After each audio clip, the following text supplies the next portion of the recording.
our physiology is informed by our psychology, and the psychology and that sort of emotional body are very intertwined, right? So depending on what program we have psychologically, most of which is subconscious, which got formed in the formative years of our childhood, which is informing our conscious thoughts, the things we ruminate on every night, like or in the shower, in the car, and it's like, what about this? And blah, blah, all of the concerns, they're all housed in these sort of deeper constraints of the subconscious. So as we're trying to rectify and reconcile the things we think about, we're creating this sort of sympathetic response, fight or flight, dumping cortisol into our system.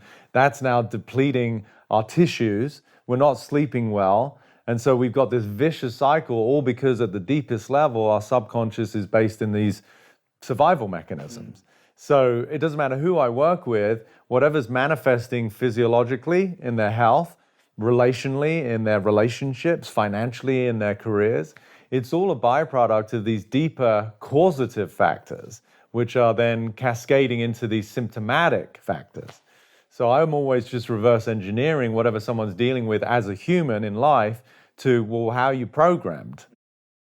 Is it kind of a little bit of a Louise Hay kind of bent with a unique twist? I think Louise Hay might be sort of the very softer, with all due respect, I met her once, but it's sort of the feminine, don't worry, they're there, and a lot of affirmations, right?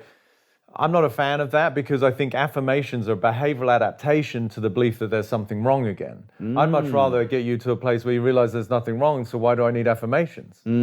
It's subtle, but it's profound, right? Yes. So, people often ask me, do you do meditation? Do you have affirmations?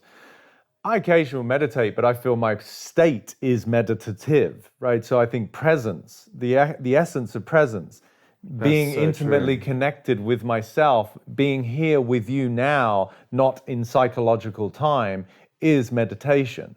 So I would much rather get somebody to a place where they're inherently in a place of freedom, that they are not in conflict with or creating any resistance to life.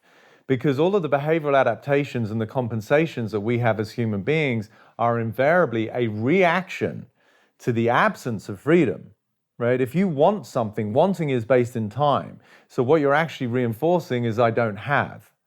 So if you get out of time, there, Eckhart Tolle, he talks about the now. I think it's in a very sometimes confusing, misleading, unattainable way, ironically.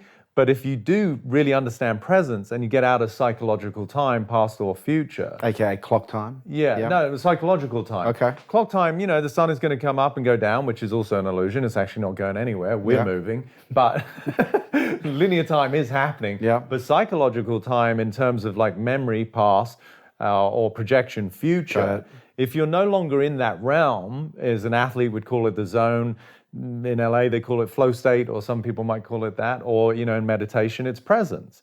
So if you're in that state, then to me, there is no suffering, because all suffering can only exist in psychological time. That's going back to what I said, I have an intimate relationship with reality. I'm where I'm at, I'm moving at the speed of life, as I tell people, meaning I'm in harmony with the way that things are unfolding. There's no resistance. Resistance to what is the precursor or the bedfellow of suffering. You are going to suffer if you don't want things to be the way they are. It's physics. So if you're okay with the way things are, then you reconcile suffering. And that which we resist gets stronger. Yes. There you have it, guys. Thanks for tuning in to Unstoppable with me, your host, Kerwin Rae. And please do not forget to subscribe to our YouTube channel where you get to see all of these interviews in the flesh. Share this podcast with your friends. I would love to hear what you guys think. Thanks for joining us.